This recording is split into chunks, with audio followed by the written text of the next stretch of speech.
ये है आम जिंदगी। एक चुटकी सिंदूर की कीमत तुम क्या जानो रमेश बाबू। और ये है मेंटोस जिंदगी। Similarly for Priyanka Chopra. और ये पैटर्न सिर्फ इनके बारे में नहीं है। हर इंडियन एक्ट्रेस जो हॉलीवुड जाती है उसे एक स्पेसिफिक मोल्ड में ढाल दिया जाता है। Boulder, sexually confident, culturally neutral और अपने रूट से थोड़ी सी दूर। ऐश्वर्या राय के साथ भी यही हुआ। फ्रीडा पिंडो को भी ऑब्जेक्टिफाई किया गया। तो आज हम डिस्कस करेंगे कि ये सब क्यों हुआ और कुछ साल पहले तक हॉलीवुड को समझ ही नहीं आता था कि इंडियन कैरेक्टर्स के साथ करना क्या है। इंडियन लड़कों को जनरली एक ही टेम्पलेट में डाल दिया जाता था। Awkward nerd, IT guy, taxi driver, socially anxious immigrant with funny accent. Raj Koothrappali जैसे कैरेक्टर पॉप कल्चर के स्टीरियोटाइप बन गए थे। Smart but socially weak. Forgive me for staring, but you're very beautiful.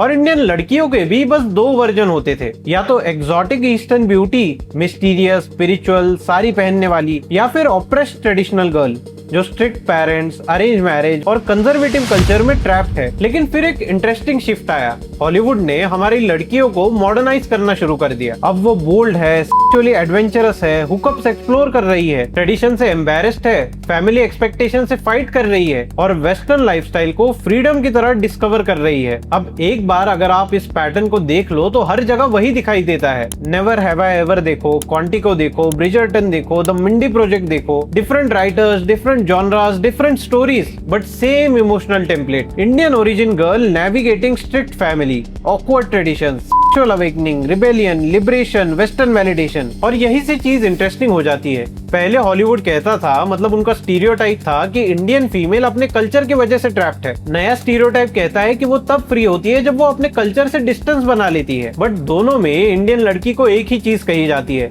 ये जो तुम्हारा धर्म और कल्चर है उससे हॉलीवुड को ऐसे इंडियंस चाहिए जो वेस्टर्न वैल्यूज को वैलिडेट करे, और इंडियन अमेरिकन इस रोल के लिए परफेक्ट फिट है। तो जब एक इंडियन ओरिजिन कैरेक्टर अपने रूट्स को रिजेक्ट करती हुई दिखाई जाती है, उसका सिंबॉलिक इम्पैक्ट और पावरफुल हो जाता है। इससे मैसेज जाता है, our culture is perfect, everyone needs to blend with this. और धीरे धीरे रिप्रेजेंटेशन प्रिस्क्रिप्शन में बदलने लगता है। This is what a modern Indian women is supposed to be. यही प्रिस्क्रिप्शन बॉलीवुड ने भी अडेप्ट किया और फैमिली डायनामिक्स चेंज होने लगे। बागबान, दिल धड़कने दो, गहराइयां, ये सब इनके कुछ एग्जाम्पल्स है। इसी के साथ लड़कियों को इंडिपेंडेंट दिखाने के लिए बॉलीवुड में खुलेआम open relationships, live in relationships, one night stand ऐसे कल्चर पर मूवीज आने लगी। सलाम नमस्ते, लुका छुपी, प्यार का पंचनामा, ओके जानू, कॉकटेल, ये सब नॉर्मलाइज होने लगा।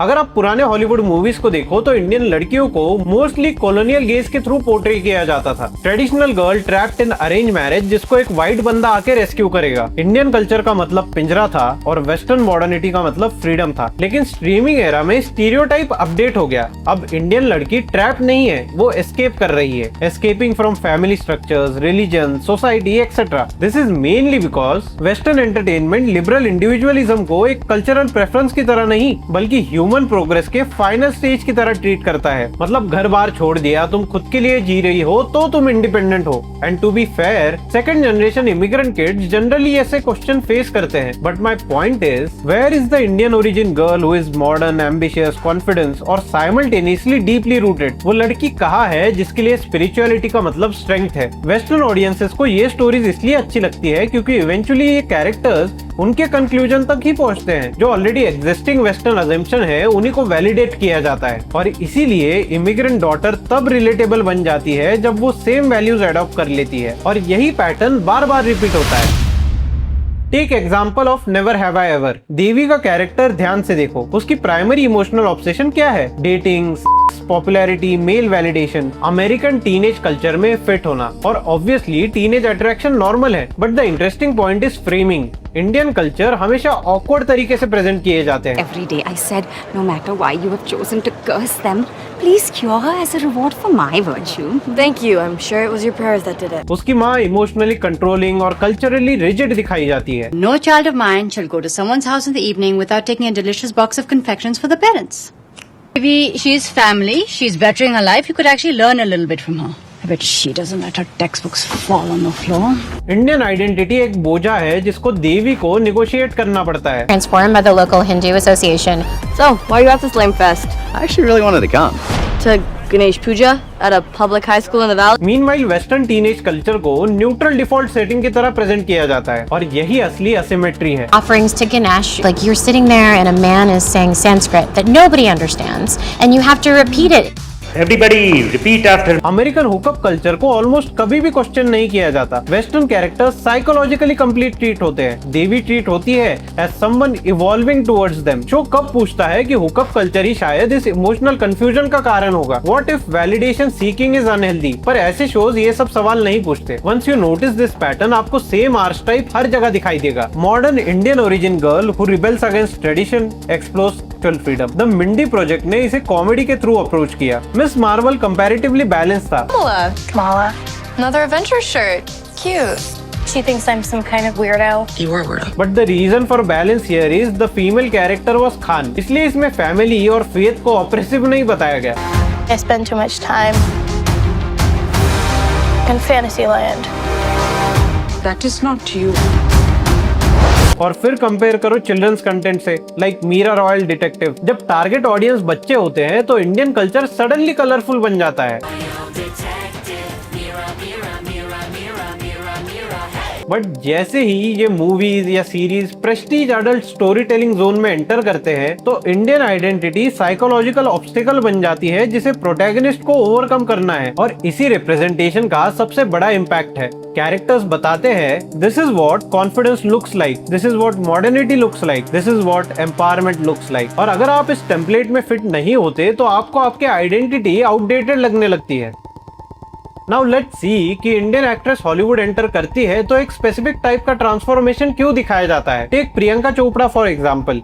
बॉलीवुड में प्रियंका ऑलरेडी ग्लैमरस थी, मॉडर्न थी, कॉन्फिडेंट थी, लेकिन उनका हॉलीवुड जाना एक इमेज रीपोजिशनिंग प्रोजेक्ट था। सडनली ब्रांडिंग शिफ्ट हो गई towards global sensuality, sexual boldness, barrier breaking brown woman type. और इसीलिए नेचुरली क्वेश्चन उठता है कि क्यों ग्लोबल इंडियन वुमन का टेम्पलेट हमेशा वेस्टर्न एस्थेटिक्स के साथ पैकेज होता है। इसका जवाब है स्ट्रक्चर। हॉलीवुड का इकोसिस्टम एक ही कल्चरल वर्ल्ड व्यू पे ऑपरेट करता है। Writers rooms, producer, streaming executive, entertainment journalist सब अर्बन प्रोग्रेसिव वेस्टर्न एनवायरनमेंट से आते हैं और नेचुरली लोग वही स्टोरीज समझते हैं जो उनके वर्ल्ड व्यू से मैच करती है। इसीलिए जब इंडियन ओरिजिन फीमेल कैरेक्टर अपने ट्रेडिशन से डिस्टेंस बनाती है, वेस्टर्न ऑडियंस उसे स्ट्रॉन्ग और लिबरेटेड परसीव करते हैं। बट अगर वही कैरेक्टर स्पिरिचुअल हो जाए तो वो रिग्रेसिव है। वेस्टर्न मीडिया एक्ट्रेस को तब ऑथेंटिकली देमसेल्व्स बोलता है जब वो उनके हिसाब से इंडिविजुअलिटी परफॉर्म करने लगती है। But authentic to whom?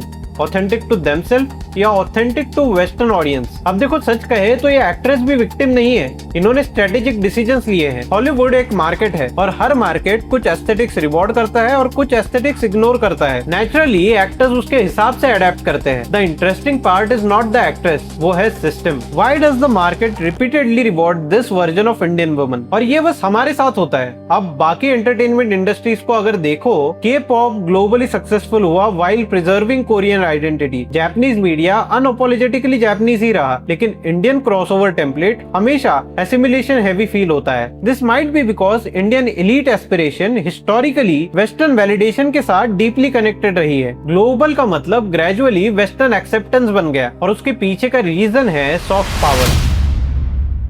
Her civilisation naturally अपने वैल्यूज एक्सपोर्ट करती है। अमेरिका हॉलीवुड एक्सपोर्ट करता है, कोरिया के पॉप एक्सपोर्ट करता है, जापान एनिमे एक्सपोर्ट करता है। इंडिया हिस्टोरिकली योगा, एपिक्स और स्पिरिचुअली एक्सपोर्ट करता आ रहा है। कल्चर इटसेल्फ इज इन्फ्लुएंस और हॉलीवुड दुनिया की सबसे पावरफुल स्टोरी टेलिंग मशीन है। ये आज की जियोपॉलिटिकल एनवायरनमेंट में और इम्पोर्टेंट हो जाता है क्योंकि कंट्री सिर्फ इकोनॉमिकली नहीं बल्कि कल्चर से भी कम्पीट कर रही है। कौन सी सिविलाइजेशन एस्पिरेशनल लगेगी, कौन सी लाइफस्टाइल प्रोग्रेस का सिंबल बनेगी, कौन सी मॉडर्न फ्रेमवर्क मॉडर्निटी डिफाइन करेगी। स्ट्रीमिंग प्लेटफॉर्म्स इसी बैटल का मेजर वेपन बन चुके हैं, specially companies like Netflix. Netflix ने 2010 के बाद इंडिया में एग्रेसिव एक्सपेंशन स्टार्ट किया और उनकी कंटेंट स्ट्रेटेजी थी इंडियन फेसेस, इंडियन सेटिंग्स, लेकिन heavily western urban emotional world view. क्योंकि ग्लोबल कॉर्पोरेशन नेचुरली ऐसा कंटेंट बनाएगी जो ग्लोबल लिबरल ऑडियंस के वर्ल्ड व्यू से मैच करे और यही से इकोनॉमिक्स पिक्चर में आता है। कंज्यूमर कैपिटलिज्म को हमेशा सेल्फ री इन्वेंटिंग बनने चाहिए। आप सोचो, अगर किसी बंदे को लगता है my current identity is outdated, I need to evolve, तो वो और मार्केटेबल कंज्यूमर बन जाता है। Fashion industry, beauty brands, dating apps, luxury culture,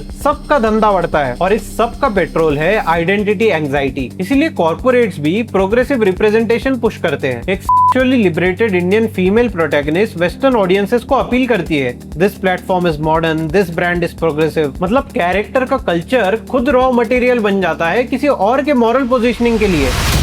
अब सबसे इंपॉर्टेंट क्वेश्चन, ये नैरेटिव्स ऑडियंस पे इतना इम्पैक्ट कैसे डालते हैं? क्योंकि ऑब्वियस प्रोपेगेंडा नेचुरली फेल होता है, इसलिए यहाँ पर सटल रिपीटेशंस किए जाते हैं। हम अपनी आइडेंटिटी सिर्फ फैमिली या स्कूल से नहीं बनाते, हम स्टोरीज से भी आइडेंटिटीज बिल्ड करते हैं। स्पेशली टीनेजर्स और यंग एडल्ट्स के लिए फिक्शनल कैरेक्टर्स आइडेंटिटी लेबोरेटरीज बन जाते हैं और जब बार बार आपको एक ही टाइप की लड़की दिखाई दे तो वो नेचुरल टेम्पलेट बनती है। इसका specially aspirational urban middle class audience पे ज्यादा इम्पैक्ट आता है। ये डेमोग्राफी कॉन्स्टेंटली ट्रेडिशन और मॉडर्निटी के बीच नेगोशिएट करती है और मीडिया उन्हीं एंग्जाइटीज को मोनेटाइज करता है। ट्रेडिशनल वर्सेस मॉडर्न ये सिर्फ कल्चरल डिबेट नहीं है, it's also a status and class debate. क्योंकि मॉडर्न बनने का मतलब होता है वेस्टर्नाइज्ड आइडेंटिटी। अब लोगों को इतनी समझ नहीं होती, वो बस ऑब्जर्व करते हैं कौन सी लाइफस्टाइल ग्लैमरस दिखाई जा रही है, कौन सी पर्सनैलिटी एडमायर्ड है।